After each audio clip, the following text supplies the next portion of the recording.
عزیز سامعین کرام، آج 14 شوال المکرم ہے اور اس حوالے سے آج مجدد الفسانی شیخ احمد سرہندی رحمۃ اللہ علیہ کا یوم ولادت کا دن ہے۔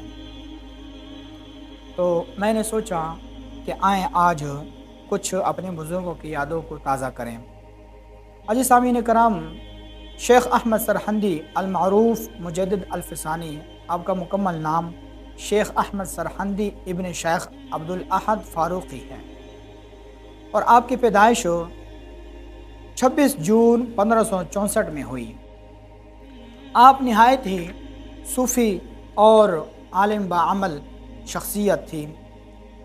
بعض روایت سے یہ بات ثابت ہے کہ 1000 سال کے بعد تجدید دین کے لیے اللہ تبارک و تعالی ایک مجدد مبعوث فرماتا ہے۔ چنانچہ علماء کرام کا اس بات پر اتفاق ہے کہ حضرت عمر بن عبدالعزیز رضی اللہ تعالیٰ عنہ کے بعد دوسرے 1000 سال کے بعد آپ ہی مجدد ہیں، اس لیے آپ کو مجدد کہتے ہیں۔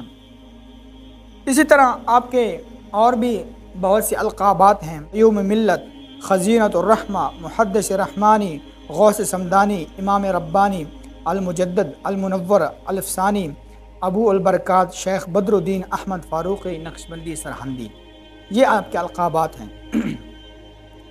حضرت مجدد الفسانی رحمۃ اللہ علیہ شریعت کے انتہائی پابند تھے اور تصوف کی مخالفت آپ نہیں کرتے تھے۔ ہاں، البتہ آپ نے ایسا تصوف کی ہمیشہ مخالفت کی جو شریعت کے منافی ہو۔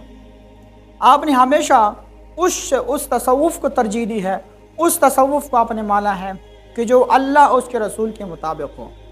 اب آپ کا یہ ماننا تھا کہ جو تصوف قرآن اور حدیث کے موافق نہ ہو، اس تصوف کو میں تصوف نہیں مانتا۔ اس لیے آپ بے شک صوفی تھے، لیکن ہمیشہ آپ نے اس تصوف کو رد کیا جو قرآن اور حدیث کے خلاف۔ مغل بادشاہ جلال الدین اکبر کے دور میں بہت سے ایسے ہندوانہ رسوم اور رواج اور عقائد دین اسلام میں شامل ہو گئے تھے کہ اسلام کا تشخص ختم ہو چکا تھا اور اسلام اور ہندو مت میں فرق کرنا مشکل ہو گیا تھا۔ ان کے مطابق دین میں ہر نئی بات بدعت ہے اور بدعت گمراہی ہے۔ آپ ایک مکتوب میں بدعات کی شدید مخالفت کرتے ہوئے لکھتے ہیں کہ لوگوں نے کہا کہ بدعت کی 2 قسمیں ہیں، بدعت حسنہ اور بدعت سیئہ۔ آپ نے فرمایا کہ اس فقیر کو ان بدعات میں سے کسی بدعت میں حسن اور نورانیت نظر نہیں آتی، سوائے ظلمت اور کدورت کچھ محسوس نہیں ہوتا۔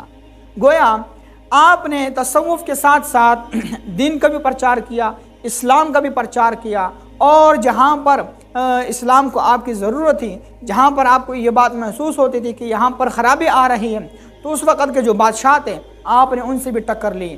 آپ نے بغیر کسی ڈر کے، بغیر کسی خوف و خطر کے، آپ نے اس وقت کے بادشاہوں سے بھی ٹکر لی۔ اسی طرح اہل تشیع کے رد میں آپ نے جو سب سے پہلے کتاب لکھی تھی اس کا نام تھا رد روافض۔ بر صغیر میں اہل تشیع کے خلاف لکھی جانے والی پہلی کتاب بھی آپ کی تھی۔ اس میں شیخ احمد سرہندی لکھتے ہیں کہ علماء ما وراء النہر نے فرمایا کہ جب شیعہ حضرات شیخین، ذوالنورین اور ازواج مطہرات کو گالی دیتے ہیں تو گویا وہ دار اسلام سے خارج جاتے ہیں۔ گویا اس بات سے یہ بات معلوم ہوتی ہے کہ شیعوں کو سب سے پہلے شیخ احمد سرہندی نے ہی بر صغیر میں شیخ احمد سرہندی نے ہی کافر ڈکلیئر کیا تھا۔ اسی طرح علامہ اقبال کا مجدد الفسانی رحمۃ اللہ علیہ کے ساتھ ایک گہرا تعلق تھا۔ علامہ اقبال رحمۃ اللہ علیہ فرماتے ہیں کہ ہندوستان میں جن اولیاء کرام نے اسلام کی تبلیغ کو عملی جامہ پہنایا، ان میں آپ کا نام سر فہرست ہے، یعنی شیخ احمد سرہندی رحمۃ اللہ علیہ کا۔ علامہ اقبال کو آپ سے بڑی دلی عقیدت تھی، جس کا اندازہ اس بات سے لگایا جا سکتا ہے کہ 1924 میں علامہ اقبال رحمۃ اللہ علیہ آپ کے مزار پر حاضر ہوئے، جہاں انہوں نے بیٹے کے لیے دعا کی اور منت مانگی۔ تو پھر اللہ تبارک و تعالیٰ نے علامہ اقبال رحمۃ اللہ علیہ کی اس منت کو قبول کیا، جس کا نام آپ نے جاوید اقبال رکھا۔ پھر 1934 میں علامہ اقبال رحمۃ اللہ علیہ اپنے بیٹے کے ساتھ ایک مرتبہ پھر اس منت کو پورا کرنے کے لیے شیخ احمد سرہندی رحمۃ اللہ علیہ کے مزار پر حاضر ہوئے۔ مجدد الفسانی کو اپنے مشن کی تکمیل کے لیے بڑے مشکلات سے گزرنا پڑا۔ مغل بادشاہ جہانگیر کو اس کے وزراء نے شیخ احمد سرہندی رحمۃ اللہ علیہ کے خلاف بھڑکایا اور انہوں نے کہا کہ یا سلطان یہ جو شیخ ہیں وہ آپ کو تعظیم سجدہ نہیں کرتے۔ تو مغل بادشاہ جہانگیر نے آپ کو اپنے دربار میں بلایا اور کہا کہ مجھے تعظیم سجدہ کرے۔ تو آپ نے اس وقت فرمایا کہ سجدہ اللہ کے علاوہ کسی اور کے لیے جائز نہیں ہے، اللہ کا حق ہے جو اس کے کسی بندے کو نہیں دیا جا سکتا۔ گویا آپ نے اس وقت کا جو مغل بادشاہ تھا جہانگیر، اس کے سامنے برملا آپ نے کلمۃ اللہ کو بلند کیا اور آپ نے اللہ کی وحدانیت کو بلند کیا، اور جو بری رسم تھی آپ نے بادشاہ کے دربار میں اس کا رد کیا۔ بادشاہ نے ہر ممکن کوشش کی کہ شیخ جھک جائیں، لیکن مجدد الفسانی اپنے موقف پر ڈٹے رہیں۔ بعض وزراء نے بادشاہ کو اس بات تک کا مشورہ دیا کہ آپ کو قتل کر دیا جائے، لیکن چونکہ آپ کا اثر و رسوخ بہت زیادہ تھا تو اس وجہ سے بادشاہ نے آپ کو گوالیار کے قلعے میں نظر بند کر دیا۔ آپ نے قلعے کے اندر ہی پھر تبلیغ شروع کر دی اور وہاں کے جو غیر مسلم تھے ان کو مسلمان کیا، ان کو اپنے تابع کیا۔ بالآخر پھر جہانگیر کو اس بات کا احساس ہوا کہ اس نے غلط کیا اور پھر اس نے آپ کو رہا کر دیا اور اپنے فوج میں آپ کو شامل کر لیا۔